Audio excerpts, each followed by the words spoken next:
सबसे पहले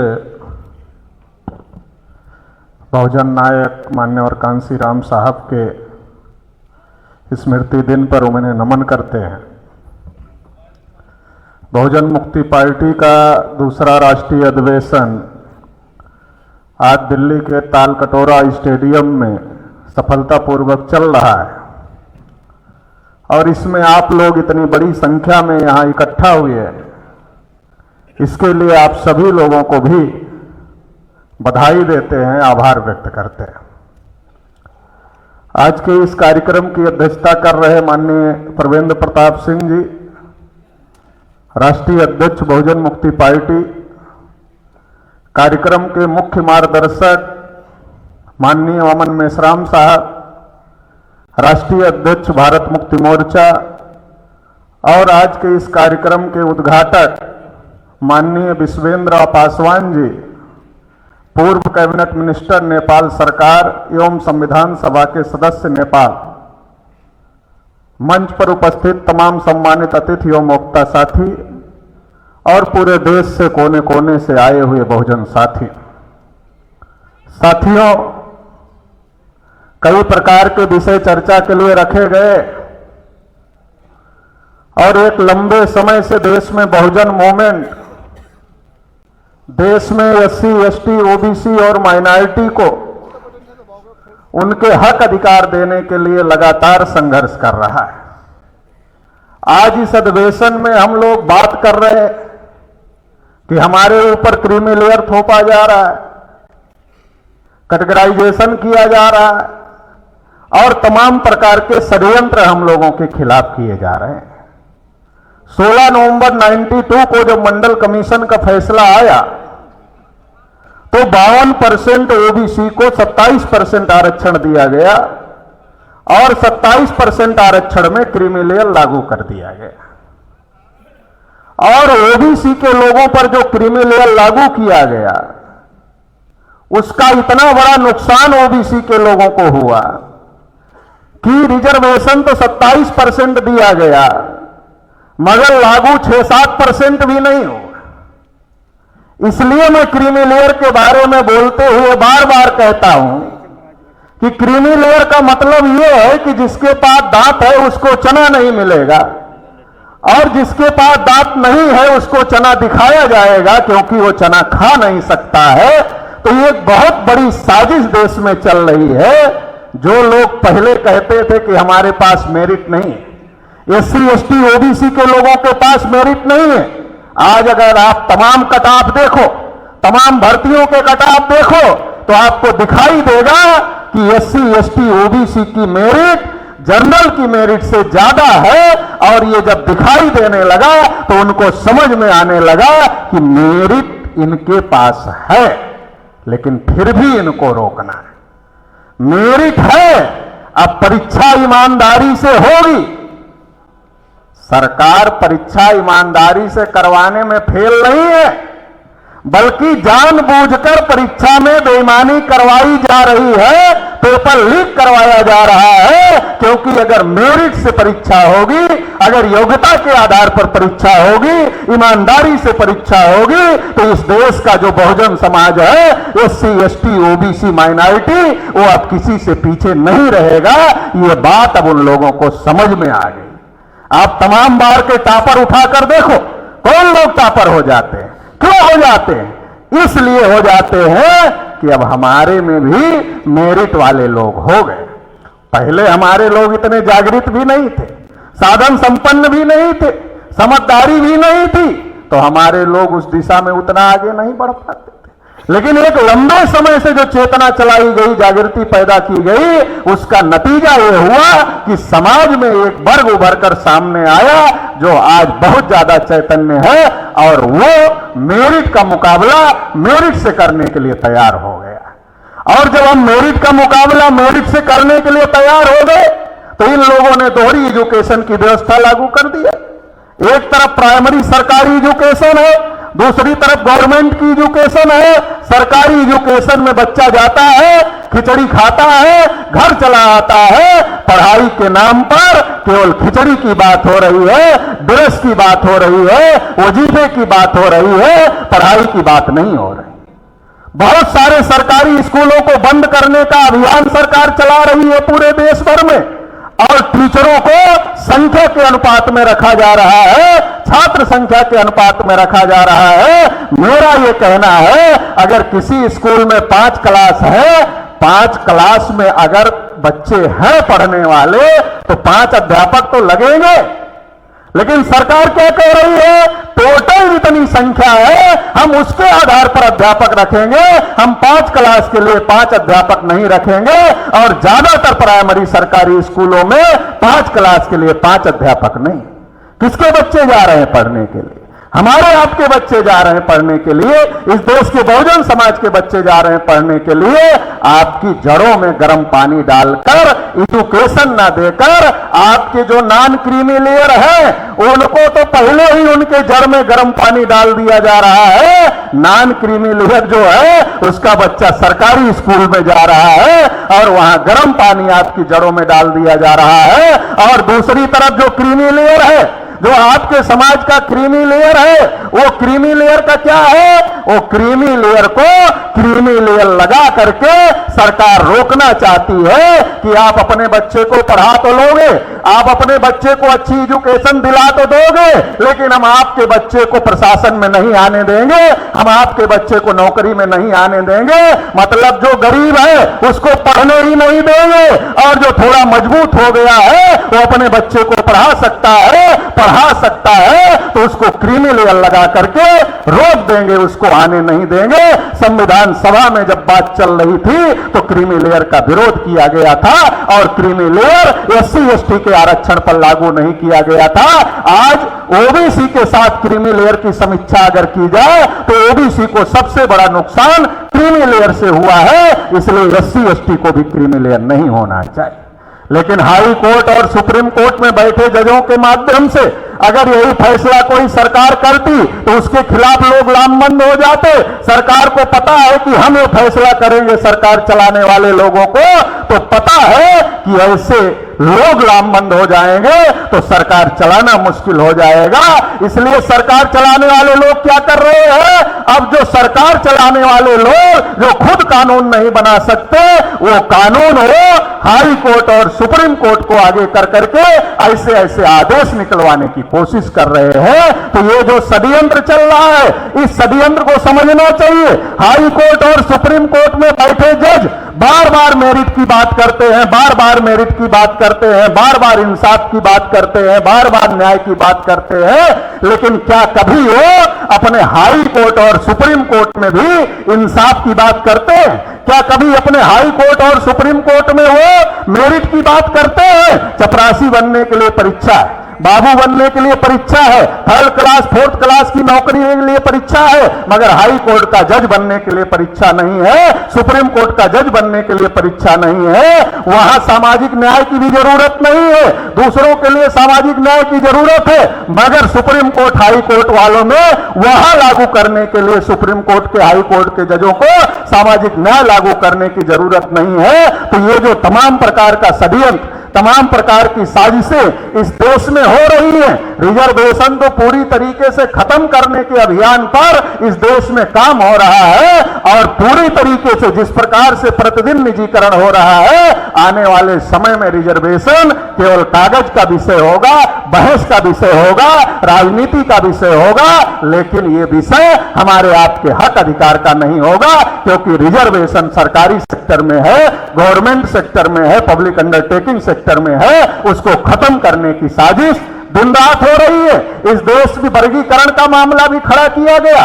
कब खड़ा किया गया? पहले हमको टाइमिंग समझना होगा। हरियाणा चुनाव के ठीक पहले वर्गीकरण का मामला खड़ा किया गया, और जैसे ही सुप्रीम कोर्ट से फैसला आया वर्गीकरण का, हरियाणा का मुख्यमंत्री सैनी ने प्रेस लेकर के कहा कि हम वर्गीकरण का समर्थन करते हैं, सुप्रीम कोर्ट के फैसले का समर्थन करते हैं।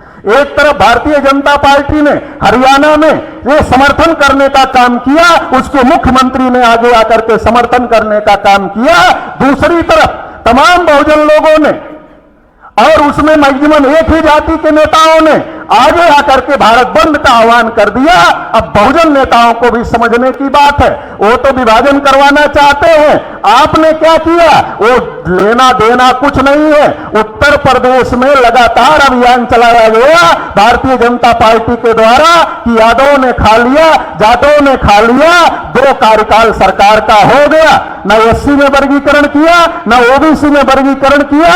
देना लेना कुछ नहीं है, राजनीति करना है, न हमको देना है, न दूसरे को देना है, न तीसरे को देना है, लेकिन झगड़ा लगाना है। ये राजनीति का विषय ज्यादा है, देने लेने का विषय कम है, ये बात समझने की जरूरत है। और जब इन लोगों ने बंद कर दिया, आप तो विभाजन रोकने के लिए बंद कर रहे थे, लेकिन जब आप एक ही जाति के लोगों ने इकट्ठा होकर बंद कर दिया तो मानसिक विभाजन जो आरएसएस बीजेपी चाहती थी वो विभाजन तो आपने पैदा कर दिया।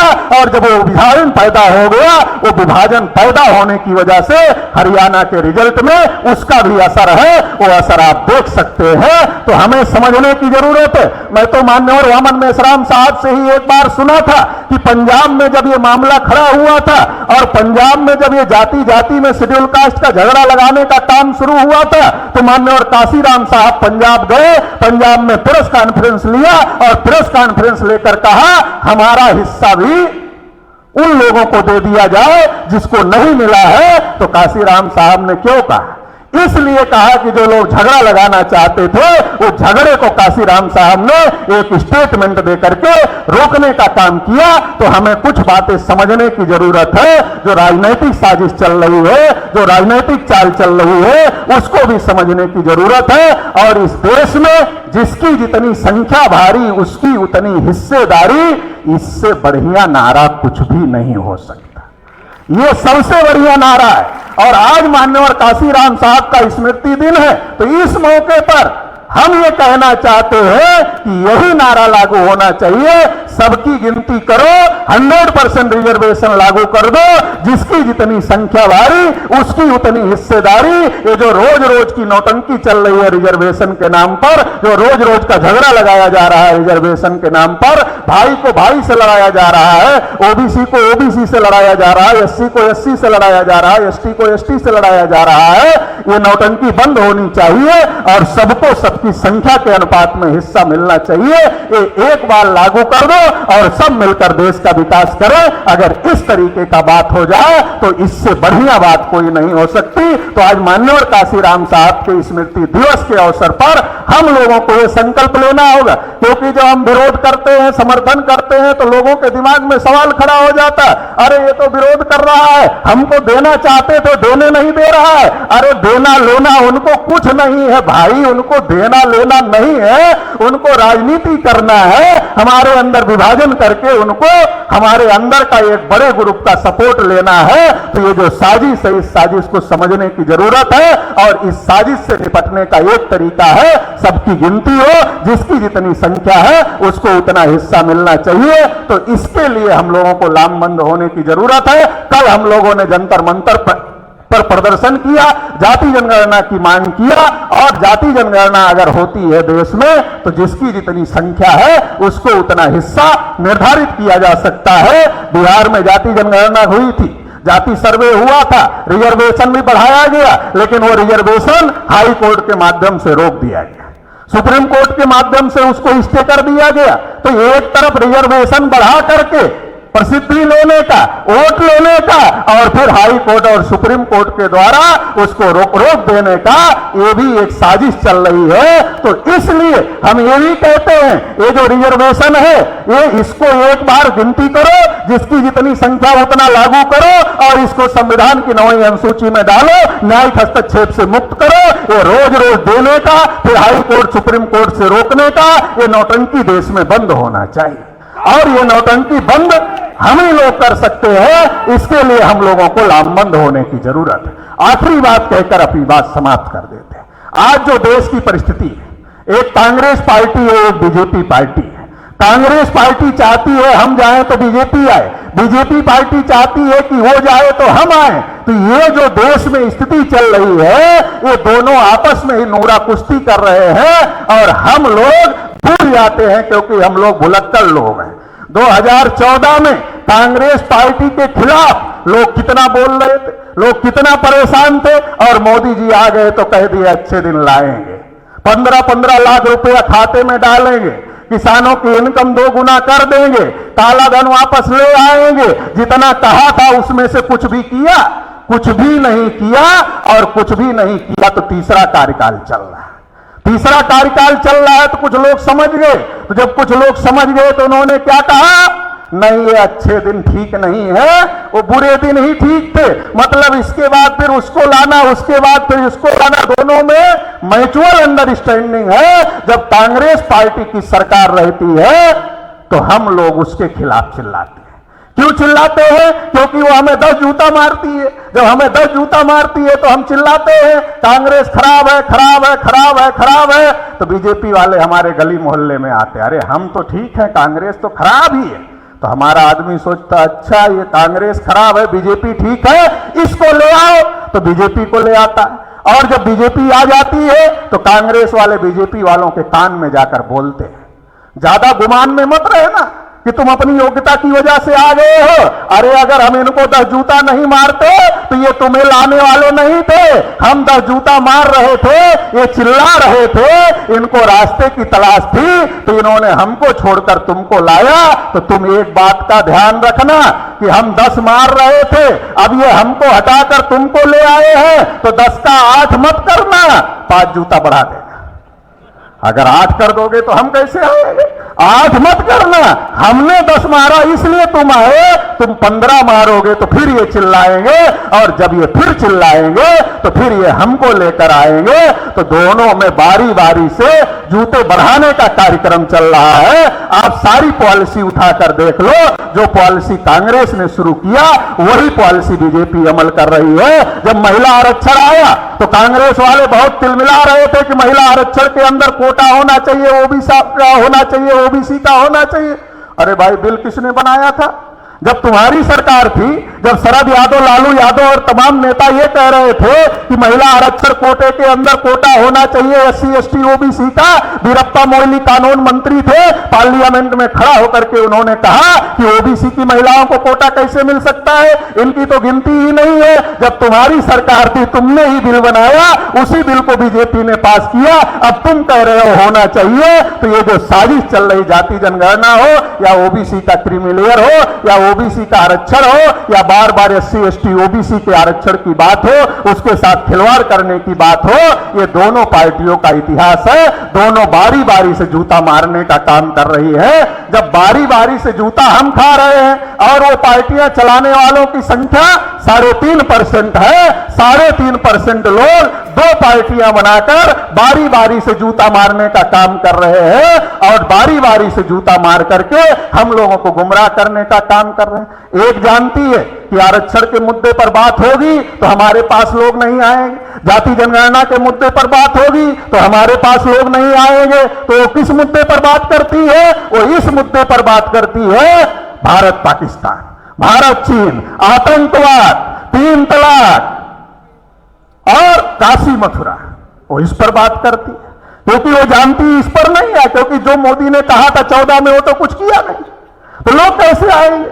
बहुजनों के मुद्दे उठाएंगे तो उनके पास लोग जाने वाले नहीं है। इसलिए वो आतंकवाद का, पाकिस्तान का, भारत पाकिस्तान का, 3 तलाक का, हिंदू मुस्लिम के मुद्दों पर बात करते। और दूसरी क्या करती?